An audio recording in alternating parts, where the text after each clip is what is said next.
Hello, good morning, praise the Lord. இன்றைக்கும் இந்த புதிய நாளில் உங்களை பார்க்கிறது சந்தோஷம். தேவன் பெரியவர், பெரிய காரியங்களை செய்கிறவர். அவர் நல்லவர், நன்மையான காரியங்களை செய்கிறார். இன்றைக்கும் நம்முடைய வாழ்க்கையில் அற்புதங்களை செய்வதற்கு ஒரு சிறந்த நாள். ஆகவே இந்த நாளை தேவன் நம்மளுக்கு கொடுத்திருக்கிறார். அதற்காக நன்றி செலுத்துவோம். யோவான் 17ஆம் அதிகாரம் 3வது வசனத்தில் படிக்கிறோம். ஒன்றான மெய்தேவனாகிய உம்மையும் நீர் அனுப்பினவராகிய இயேசு கிறிஸ்துவையும் அறிவதே நித்திய ஜீவன்.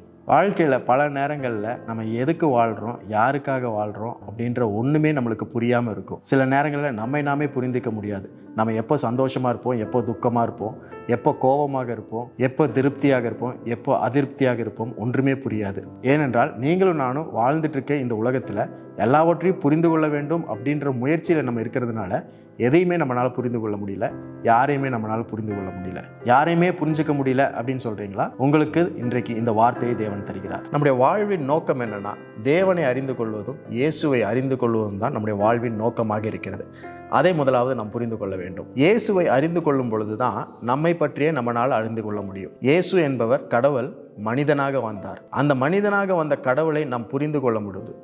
அறிந்து கொள்ளும் பொழுது நம்மை நாமே அறிந்து கொள்ள முடியும். உலகத்தில் வாழ்கிற மனுஷனாகிய நமக்கு என்ன நோக்கம் என்பதை அறிந்து கொள்ள முடியும். நம்மை பற்றி கடவுளுக்கு நல்லா தெரியும், ஆனால் கடவுளை பற்றி நமக்கு எதுவுமே தெரியாது. அந்த கடவுளை அறிந்து கொள்வதற்கு தான் இயேசு என்ற வழியை ஆண்டவர் நம்மளுக்கு கொடுத்திருக்கிறார். அப்போ இயேசுவை பற்றி நம்ம படிக்கும் பொழுது, இயேசு என்ன செய்தார், இயேசு எப்படி வாழ்ந்தார், இயேசு என்பவர் யார் அப்படின்றத நம்ம தெரிந்து கொள்ளும் பொழுது, ஒவ்வொரு நாளும் நம்ம அறிந்து கொண்டே இருக்கும் பொழுது நம்மை நாமே நாம் அறிந்து கொள்ள முடியும். நம்முடைய வாழ்வின் நோக்கத்தை அறிந்து கொள்ள முடியும். நம்முடைய குடும்பத்தின் நோக்கத்தை அறிந்து கொள்ள முடியும். நம்முடைய எதிர்காலத்தை நம்ம புரிந்து கொள்ள முடியும். நம்ம எங்கே இருக்க போகிறோம், என்ன செய்ய போகிறோம், எதற்காக வாழ்கிறோம், யாருக்காக வாழ்கிறோம், எப்படி எல்லாவற்றையும் எதிர்கொள்ள போகிறோம் என்பதை நாம் புரிந்து கொள்ள, அறிந்து கொள்வதற்கு நாம் முதலாவது தேவனை அறிந்து கொள்ள வேண்டும், இயேசுவை அறிந்து கொள்ள வேண்டும். You have to know Jesus more today and every day and all your life. இன்றைக்கும் ஒவ்வொரு நாளும் வாழ்நாள் முழுவதும் இயேசுவை அதிகமாக நாம் அறிந்து கொள்ள வேண்டும். அப்போதான் நம்முடைய நோக்கத்தை அறிந்து கொள்ள முடியும். இல்லை என்றால் நம்முடைய நோக்கம் நம்மளுக்கு தெரியாது. ஒவ்வொரு நாளும் நம்மளுக்கு ஃப்ரஸ்ட்ரேஷனாக இருக்கும், ஒவ்வொரு நாளும் நம்மளுக்கு சோர்வாக இருக்கும், ஒவ்வொரு நாளும் விரக்தியாக இருக்கும், ஒவ்வொரு நாளும் பலவீனமாக இருக்கும், நம்பிக்கை இல்லாத நாளாக தான் இருக்கும்.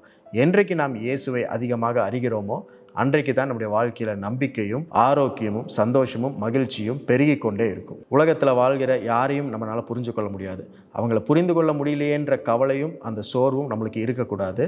அதற்கு மாறாக நாம் தேவனை, இயேசுவை அதிகமாக புரிந்து கொள்ள வேண்டும் என்ற வாஞ்சை நம்மளுக்குள்ள ஒவ்வொரு நாளும் ஏற்படும் பொழுது அதிகமாக மனிதர்களை நம்மளால் புரிந்து கொள்ள முடியும்.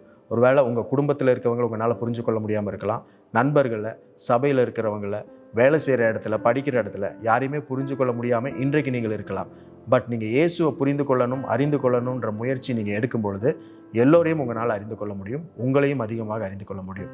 ஆகவே இன்றைக்கு உங்களை பற்றியும் மற்றவர்களை பற்றியும் அறிவதற்கு இயேசுவை நீங்கள் அறிய ஒரு சிறந்த நாளை ஆண்டவர் கொடுத்திருக்கிறார். இந்த நாள் ஆண்டவர் உங்களுக்கு கொடுத்திருக்காய், நன்றி செலுத்துங்க. இயேசுவை பற்றி அதிகமாக படியுங்கள், வசனத்தை தேடி வாசியுங்கள். அவர் உங்களுக்கு தாம் யார் என்பதை வெளிப்படுத்துவார், நீங்கள் யார் என்பதை வெளிப்படுத்துவார். God bless you all.